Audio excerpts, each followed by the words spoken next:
Tony Windsor, thank you for your time. Thousands of people have turned out to this community meeting in Griffith today to discuss this draft of the Murray-Darling Basin plan. It has been criticised by conservationists, the irrigators, state governments. Do you believe this plan does strike the right balance? Well, I think it creates a process that can, and my advice to the participants at the Griffith meeting, and I haven't seen any of the feedback, I've been involved in meetings, but I think there's a couple of messages in this to the people who are concerned, and they were concerned when our committee visited Griffith many months ago now. I'd urge them to have a close look at the government's response to the committee report. I'd also urge them to have a very close look at what Craig Knowles is actually saying in this draft document and take advantage of the next few months to actually engage in this in a constructive way, because this isn't a difficult thing to achieve without any entitlement cuts to any irrigator. And I don't think that message is getting through. There's a bit of political management going on here, that people are going to actually lose all their water, that the government's going to come along and take their water. If you look at the detail and the processes and the money trail in this, there is a way of achieving a win-win outcome, and that's what our committee recommended when the report came down. It's a lot of what Tony Burke has accepted. And then the other message, I think, is that Tony Burke and the government have got to recognise that there are some very real concerns in these communities, and they've got to get out there with the money first. Look at the environmental and on-farm water-saving issues, look at the redundant asset issues, look at the management and the changes to the rules that can actually create water, in a sense, in terms of a water budget. Get that message out there, and everybody should get away from this. We're going to have our water entitlements cut, because there's a way through this without any entitlement cut at all. So you think that the angry scenes we've seen today aren't justified? We've seen the Environment Minister Tony Burke and the Murray-Darling Basin Authority Chief Craig Knowles heckled today. The anger there is very real. Are you under pressure in your own electorate over this issue to reject the plan? No, and in fact the people in my electorate are quite comfortable with it. And there are differences between the northern part of the system and the southern part of the system, and the Murrumbidgee is going to be one of the most affected areas if in fact the draft goes through the system. But in the Murrumbidgee there are schemes such as, and the locals would know this very well, the Low Bidgee scheme. There's a proposal with the state government now to actually purchase some of that water and land, and that one strategic buyback, not a Swiss cheese buyback, because they've been worried about, and the committee's taken that out of the process.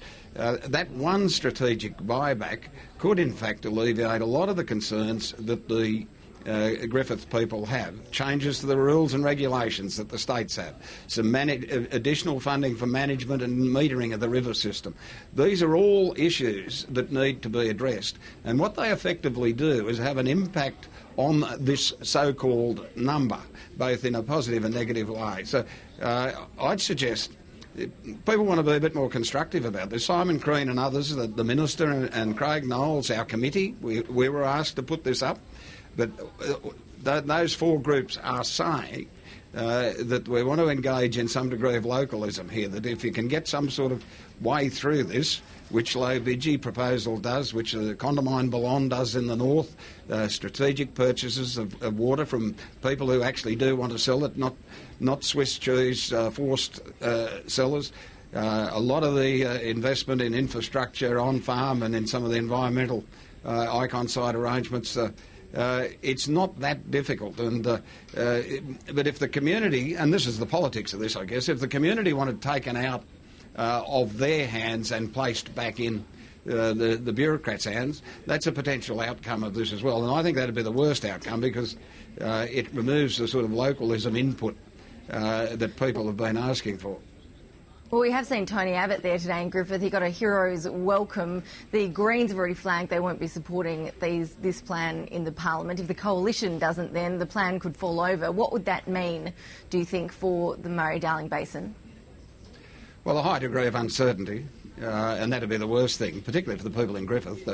I know a lot of those people down there, and the one word that kept coming through to our committee was, we don't want this uncertainty. We can't live with this uncertainty forever. The banks are going to sort of revalue our assets if, in fact, there's uncertainty. They'll start to factor it in. It's no different to the carbon arrangements.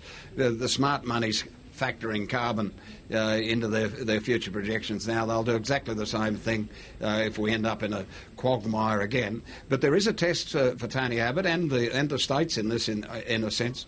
This was a Howard government proposal that came together with the other 5 governments signing off on it without any dissent.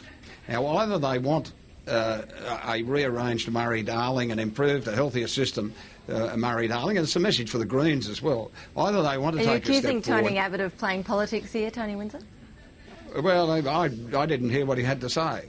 But every conversation I've had, with including Tony Abbott, has been that we need a healthier river system. Well, if we don't, I think that's someone should suggest that, and maybe the South Australians would be a bit interested in that as well.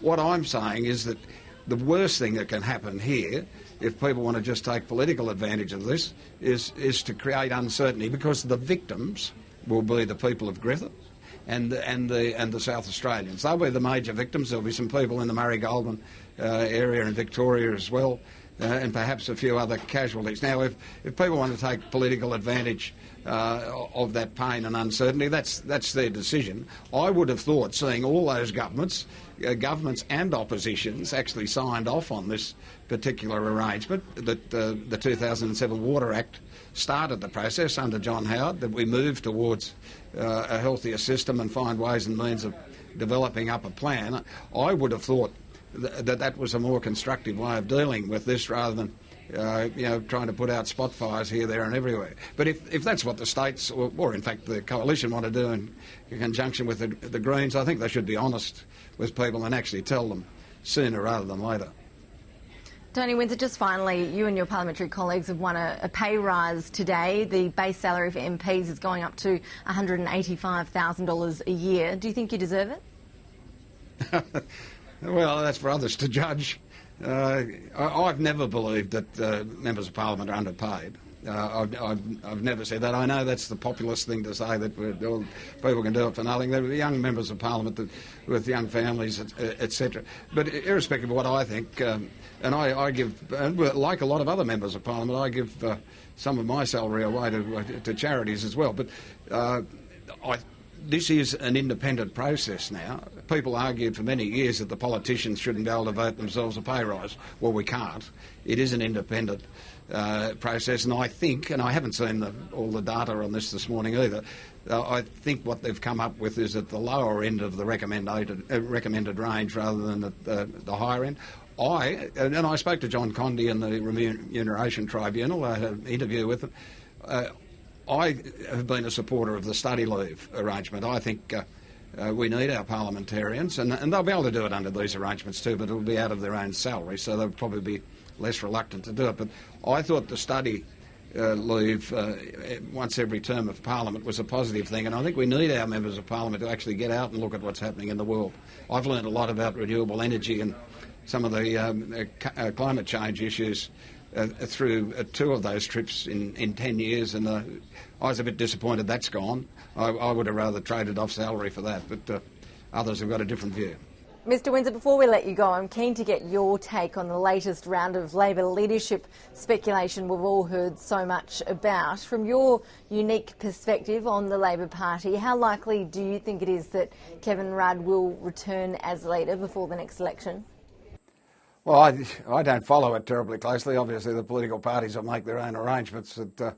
I would have thought that Kevin Rudd's kidding if he thinks he's going to become Prime Minister in this particular term of Parliament. That doesn't mean that he can't do it in another. But there's some fairly unique circumstances in this Parliament, the hung nature of it to start with, and I don't think there's much chance that there'll be a change of leadership at the Prime Ministerial level. You're unlikely to switch your allegiances away from the Labor Party in any case, are you? Regardless of whether it's Kevin Rudd or Julia Gillard leaving the Labor Party, it seems pretty unlikely that you'd ever support Tony Abbott in the coalition. Well, if we're talking about leadership speculation, There's plenty of speculation that Malcolm Turnbull might replace Tony Abbott. I know there's some rumblings going on there, but probably the chances of either of those things happening are fairly remote. The political parties can make their own arrangements, but if there was a change of Prime Minister, the way I'd look at that is that I think it would be done to go to an election. I couldn't see a change of Prime Minister, then a sort of rewriting of arrangements in terms of the minority government situation, then another year before an election. I think that you would only change the Prime Minister if you thought you were going to win the election and go very quickly. That'd be the way I'd look at the strategy, and given the numbers in terms of the Labor Party at the polls at the moment, they're not in that situation and probably unlikely to be there for some time if in fact they ever get there. So I'd say it would be a fairly foolish strategy to try and change Prime Minister in the midst of a minority government when the executive doesn't have the power. So just to clarify, in the case that Kevin Rudd does become leader, and this is of course pure speculation at this point, in that case, would you be very reluctant to come up with a new sort of deal with Labor to keep them in government? Are you saying you'd prefer in that instance that Australians would then go straight to another election? Well, it is all speculation until these things happen and the context in which they happen, the circumstances surrounding them, what it all means in terms of regional Australia and country issues. I just couldn't. I couldn't go there. Not because I wouldn't like to, but I can't develop in my own mind a circumstance where it's likely to happen. So I haven't spent too much time contemplating what I would do in those circumstances. There's a lot of work to do here now. I'd suggest that the government get on with the job. There was a choice made a year ago in terms of the minority situation, a difficult choice. But there's a government been elected for 3 years, and my advice to them is to get on and fix some of these things. Broadband still has work to do. The Murray-Darling's still out there. The climate issues have got to be bedded down. Some of the health and other related issues. There's some critical issues out there that need some concentrated effort, and I'd suggest that people forget about the dynamics of background politics and get on with the main issues. Tony Windsor, appreciate your time today. Thank you. Okay, Ashley.